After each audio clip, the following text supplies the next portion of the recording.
प्रभात भैया बहनों, आज 12th में हमारा टॉपिक है जैव नियंत्रक और उर्वरक के रूप में सूक्ष्म जीव। हम पढ़ रहे थे चैप्टर में सूक्ष्म जीवों की उपयोगिता, जिसमें से हमने 4 चीज़ें पहले पढ़ी थी। सूक्ष्म जीव घरेलू उत्पाद में कहाँ यूज़ होते हैं, सूक्ष्म जीव औद्योगिक उत्पाद में कहाँ यूज़ होते हैं, सूक्ष्म जीव बायोगैस बनाने में कैसे उपयोग होते हैं और सूक्ष्म जीव वाहित मल के उपचार में किस तरह से उपयोग होते हैं। आज हम 2 टॉपिक और पढ़ेंगे, जैव नियंत्रक और जैव उर्वरक के रूप में। ठीक है, यहाँ पर जैव नियंत्रक का मतलब होता है पेस्टिसाइड्स, यानी कि कीटनाशक या फिर जो कीड़ों को मारने के लिए हम खेतों में रासायनिक पदार्थों का इस्तेमाल करते हैं ज़्यादातर, वो जो है नियंत्रक के रूप में काम करते हैं। यहाँ पर हम बात करें जैव नियंत्रक, क्योंकि जिनका इस्तेमाल हम कर रहे हैं वो रासायनिक है, लेकिन हमें यहाँ पर कैसी चीज़ों का इस्तेमाल करना है, जैविक चीज़ों का, यानी कि जो सजीवों द्वारा निर्मित हो। इस तरह के पेस्टिसाइड या पीड़क जो कीटनाशी हैं उनका उपयोग किया जाता है। पहले हम जानते हैं कि रासायनिक कीटनाशक क्यों कम इस्तेमाल करने चाहिए या इनकी जगह हमें जैव नियंत्रक का इस्तेमाल या उपयोग क्यों करना चाहिए।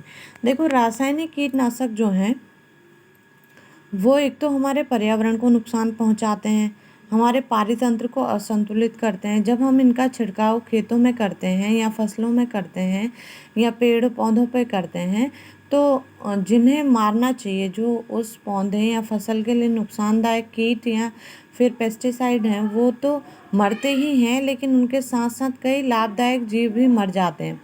जैसे खेतों में जब हम इन रासायनिक कीटनाशकों का छिड़काव करते हैं, तो जो उसमें लगने वाले सूक्ष्म कीड़े हैं वो तो मरते ही हैं, साथ में उसका नुकसान केंचुआ, जो हमारे लिए बहुत ज़्यादा लाभदायक है, जो हमारी मिट्टी को उपजाऊ बनाता है, उसे भी हानि पहुंचती है। तो इसीलिए रासायनिक कीटनाशकों का उपयोग कम करना चाहिए या नहीं करना चाहिए। दूसरा, जैव आवर्धन। जैव आवर्धन का क्या मतलब होता है? देखो, जैसे हम कीटनाशकों का उपयोग करते हैं, तो कीटनाशक का उपयोग कुछ मात्रा में तो कीटों को मारने के लिए हो जाता है, लेकिन बचा हुआ अवशेष जो है वो मिट्टी द्वारा अवशोषित कर लिया जाता है। मिट्टी के माध्यम से वो पौधे तक पहुंचता है। पौधे उन्हें अपने अंदर संग्रहित करते हैं, बीजों में, पत्तियों में, फलों में, और वो जो रासायनिक पदार्थ है वो बीज, फल या पत्तियों में एकत्रित हो जाता है। जब हमारे द्वारा या किसी भी जीव के द्वारा उन पत्तियों, फलों या बीजों का इस्तेमाल किया जाता है, तो वो जो रासायनिक पदार्थ है, जो पॉइज़न है, वो हमारे शरीर में एकत्रित हो जाता है, जिसकी मात्रा धीरे धीरे हर भोजन में, हर पोषण स्तर पर जो है वो बढ़ते चले जाती है। ठीक है, जैसे हमने स्प्रे किया कॉकरोच को मारने के लिए, उस कॉकरोच के मर जाने पर उसे कोई मांसाहारी उसे खा रहा है, जैसे छिपकली, और इस तरह से वो अगर 2-3 कॉकरोचों को खाता है, तो वो सारे कॉकरोच का जो भी रासायनिक पदार्थ उसके शरीर में था वो उस एक छिपकली के शरीर में चल जाता है, जिससे उसके शरीर में मात्रा बढ़ गई। ऐसी 2-4 छिपकलियों को कोई दूसरा मांसाहारी खाता है, तो वो उसके शरीर में पॉइज़न की मात्रा और ज़्यादा बढ़ गई। तो हर एक पोषण स्तर पर, शाकाहारी से मांसाहारी की ओर अगर हम जाते रहें, तो हर एक पोषण स्तर पर रासायनिक पदार्थों की मात्रा बढ़ते चले जाते हैं, जो हमारे शरीर के लिए हानिकारक है। इसी घटना को जैव आवर्धन कहते हैं, यानी कि रासायनिक पदार्थों की ऊर्जा तो घटते चले जाती है, लेकिन हानिकारक पदार्थ जो है हर पोषण स्तर पर दुगनी मात्रा में इकट्ठा होते चले जाते हैं, जिससे जैव आवर्धन कहा जाता है। इन सब चीज़ों से बचने के लिए हमें जैव नियंत्रकों का उपयोग करना चाहिए। इसमें सबसे पहले आता है बैसिलस थ्रूएंजियोसिस। इसे शॉर्ट में हम BT कहते हैं। हमने द्विनाम पद्धति पढ़ी थी, उसमें कैरोलस लीनियस ने बताया था कि पहला नाम जो है वो हमेशा कैपिटल लेटर में और दूसरा नाम हमेशा स्मॉल लेटर पे लिखा जाता है, इसीलिए इसे यहाँ पर शॉर्ट में B और T लिखा गया है, B कैपिटल और T स्मॉल। ये एक तरह का बैक्टीरिया है, जीवाणु है, जिसके द्वारा क्राई प्रोटीन स्रावित होती है। ये एक विशेष तरह की प्रोटीन बनाता है जिसे क्राई प्रोटीन कहते हैं। अगर हम इस प्रोटीन के जीन को किसी पौधे में डाल दें, जैसे यहाँ पर मैंने लिखा है BT कॉटन, कपास का पौधा जिसमें हमने इस क्राई प्रोटीन को डाला है, तो ये इसमें लगने वाले लार्वों को मार देता है, उनके आहार नाल में अवरोध पैदा करता है, जिससे वो अपना भोजन नहीं ले पाते और धीरे धीरे मर जाते हैं। तो ये हमारा पौधा जो है लार्वे या कीटों से सुरक्षित हो जाएगा और स्वस्थ पौधा विकसित होगा। ठीक है, तो पहला जैव नियंत्रक के रूप में हम बीटी का यूज़ कर सकते हैं, यानी कि बैसिलस थ्रूएंजियोसिस द्वारा स्रावित होने वाले क्राइप्रोटीन का यूज़ कर सकते हैं। दूसरा है ट्राइकोडर्मा। ट्राइकोडर्मा जो है एक तरह का कवक है जिसका उपयोग भी जैव नियंत्रक के रूप में किया जाता है। ट्राइकोडर्मा जड़ों में पाए जाने वाले जो मुक्त जीवी होते हैं उसका उसी तरह से पाया जाता है जैसे राइजोबियम जड़ों में पाए जाने वाला बैक्टीरिया मुक्त अवस्था में, ऐसी ट्राइकोडर्मा भी एक कवक है जो जड़ों में मुक्त अवस्था में पाया जाता है। ये भी रोग नाशक के रूप में काम करता है।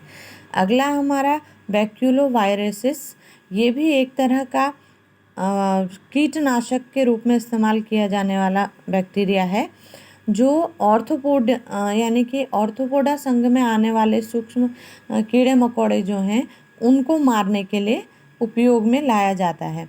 देखो, एक चीज़ का हमेशा ध्यान रखना है कि जैव नियंत्रक बनाने के लिए या उनके उपयोग के लिए पहले तो हमें कुछ चीज़ों का ध्यान रखना होगा कि जो कीड़े हमारे पौधों में लगते हैं उनका जीवन चक्र क्या है, यानी कि किस समय वो लार्वा अवस्था में आते हैं, किस समय वो अंडे देते हैं, उसी हिसाब से उसी के अनुसार हम उन्हें मार सकते हैं। जब वो पूर्ण विकसित हो जाते हैं तो उन्हें मारना थोड़ा सा कठिन हो जाता है, तो उनके लार्वा स्टेज या फिर अंडों को जो है आसानी से समाप्त किया जा सकता है। तो इसलिए उनके बारे में कुछ पॉइंट्स जानना ज़रूरी है, जैसे उनका जीवन चक्र क्या है या उनमें किस तरह के परभक्षी हैं जो उन्हें मार सकते हैं।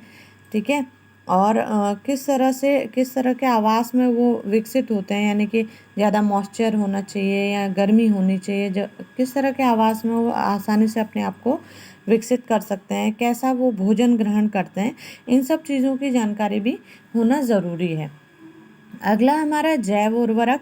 जैव उर्वरक का मतलब होता है वही बायो फर्टिलाइज़र, यानी कि रासायनिक खाद की जगह अगर हम जैसे हमने कहा कि रासायनिक कीटनाशकों की जगह पर जैव कीटनाशक का इस्तेमाल करें, ऐसे ही रासायनिक खादों की जगह पर हमें जैव उर्वरक का इस्तेमाल करना चाहिए। ये भी सेम वही हानियाँ पहुँचाते हैं जो हमें रासायनिक कीटनाशक पहुँचाते हैं, इसलिए जैव उर्वरक का इस्तेमाल ज़्यादा से ज़्यादा करना चाहिए जो हमारे खेतों और मिट्टी को भी फ़ायदा पहुंचाते हैं, साथ साथ इसका नुकसान जो है इसका उपभोग करने वाले जंतुओं को भी नहीं होता है। ठीक, तो जैव उर्वरक के अंदर क्या आता है, सबसे पहला है राइजोबियम। ये दाल की जड़ों में गांठ के रूप में पाए जाने वाला जीवाणु है। अगर आप दाल की जड़ों को निकाल कर देखें तो उसमें गांठ जैसी पाई जाती हैं। ये गांठ राइजोबियम के कारण बनने वाली गांठें हैं जो नाइट्रोजन को स्थिर करते हैं और पौधे की उपजाऊ शक्ति को बढ़ाते हैं। पौधों के लिए नाइट्रोजन बहुत ही ज़्यादा महत्वपूर्ण पोषक तत्व होता है। दूसरा है एजोस्पाइरुला और नाइट्रोबैक्टर। ये दोनों भी नाइट्रोजन को स्थिर करने वाले बैक्टीरिया हैं जिनकी सहायता से वायुमंडल के स्वतंत्र नाइट्रोजन को स्थिर कर पौधों को दिया जाता है। अगला है माइकोराइज़ा। ये एक कवक है जो जिम्नोस्पर्म के जड़ और तनों पर पाए जाने वाले कवक के रूप में सहजीवी संबंध दर्शाते हैं, यानी कि उससे आश्रय लेते हैं जिम्नोस्पर्म से, उसके बदले उसे फ़ायदा पहुंचाते हैं। ठीक है, ये दो तरह के होते हैं, बाह्य माइकोराइज़ा भी होता है और अंतः माइकोराइज़ा भी होता है। अगला है साइनोबैक्टीरिया। साइनोबैक्टीरिया के अंदर हरे नीले शैवाल आते हैं। हरे नीले शैवाल प्रकाश संश्लेषण करने में भी सहायता करते हैं और साथ ही एक जो पौधा है उसमें मिट्टी की उपजाऊ शक्ति बढ़ाकर उसे पूर्ण विकसित होने के लिए या अच्छी तरह से विकसित होने के लिए भी सहायता करता है। अगला है बैसिलस मेगाथेरियम फॉस्फेटिकम। ये फॉस्फेट एकत्रित करने वाले जीवाणु हैं जो फॉस्फेट को एकत्रित कर पौधों को देते हैं। फॉस्फेट भी महत्वपूर्ण पोषक तत्वों के रूप में पौधे के लिए आवश्यक होता है। 11th में हमने पढ़ा था कि कौन कौन से पोषक तत्व हैं जो पौधे के ग्रोथ के लिए, उसमें फलों के विकास के लिए, उसे हरा रखने के लिए, उसे पुष्पन क्रिया करने के लिए आवश्यक होते हैं। आज के लिए इतना ही।